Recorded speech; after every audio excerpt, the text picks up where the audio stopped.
Commissioner. Appreciate it. The second item is friends of mine, Tom and Diane Jones, auburntownship.org, just published an article, and I don't know if there's any, let's say the totality of truth. I'm not trying to imply, nor should you infer, that there's any wrongdoings between Laketran, but it appears that the issue deals with Laketran and Geauga Transit. Originally, it's saying, I quote, Commissioner Jim Dvorak dropped a brief bombshell after the Board of County Commissioner meeting. He revealed that an internal audit had discovered a highly questionable $275,000 influx of cash. It looked like the Board of County Commissioners gave it to Geauga Transit, and within they were supposed to be repaid within 5 years, but there's still $205,000 that the Geauga Transit owes the Geauga Board of County Commissioners.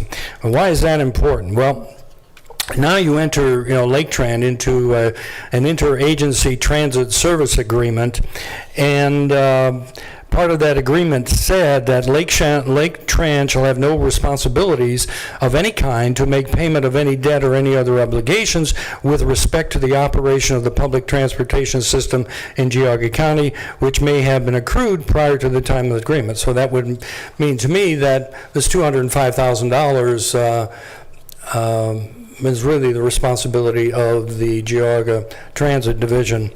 But then it goes on to say, when personally reached by Mr. Dvorak by phone prior to the meeting, Mr. Capel noted his oral commitment to, quote, wipe the slate clean and pay back the $205,000 cash transfer because he/Laketran really had no need for the extra dark money. Now, any input from the commissioners? Anybody have any knowledge about this transaction between Laketran and Geauga Transit? I mentioned, I think last week, and you chided me for it. I'm just wondering if there's, if we're going to annex Geauga County to Lake County, and you said there's no plans for that. But if there's a 5-year agreement between Laketran and Geauga Transit, and it sounds to me like Geauga Transit was on life support system before we bailed them out. Please correct me if I'm wrong there. But do you have any input? Do you have any knowledge about this $205,000? I'll jump in. I was working down in Geauga County. That's where we had our Region 13 meeting for the One Ohio opioid discussions. Commissioner Dvorak did bring this to my attention, that he had found that an irregularity existed in how some monies were advanced from the Geauga County General Fund to the Geauga County Transit, and that once the cooperative agreement, or whatever you want to call it, between Laketran and Geauga took place, payments ceased. So that kind of piqued their interest. So like, whoa, we don't seem to have these receivables. I believe the money that Ben Capel is referring to, I did talk to Ben late last evening. Glad I did at this point. There's about $500,000 in the account associated with Geauga County Transit. That is the pool of money that he's referring to, and he says wipe the slate clean, paying back the money. I don't know if it was a cash flow issue or why the original loan took place. I believe that was back in 2019.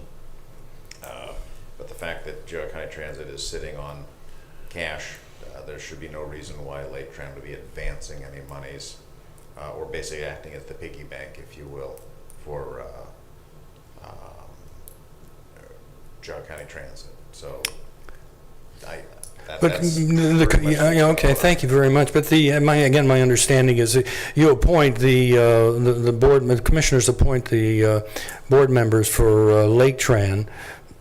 Are you three commissioners? Are you kept in the loop of what's happening with Laketran, or are they pretty much an autonomous body that they just do as they see fit as a board. I wouldn't say that we micromanage. I'm sure each of us talks to various board members, and obviously I just acknowledge that I talked to Yeah. the CEO, Ben Capel. Okay, well, I've tried to reach out to Mr. Capel, and he's usually, pretty responsive to me, and I'll have to be a little more patient, and I'll find out a little bit more on what's really happening on that.